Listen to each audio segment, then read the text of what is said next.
નમસ્કાર મિત્રો, શું તમે જાણો છો આ નવરાત્રી શું સંકેત છે માતાજીની હાથી પર સવારી? આ વર્ષે નવરાત્રીની શરૂઆત સોમવારે થઈ રહી છે. પરંપરા મુજબ જો નવરાત્રીની શરૂઆત સોમવારે થાય તો માતાજી હાથી પર સવાર થઈ આવે છે.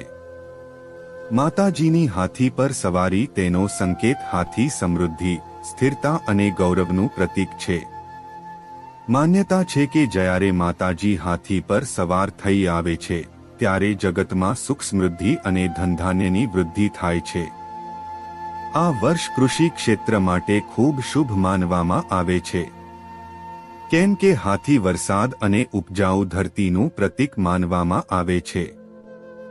વેપાર ધંધામાં નવા અવસર અને વૃદ્ધિની શક્યતાઓ વધી શકે છે.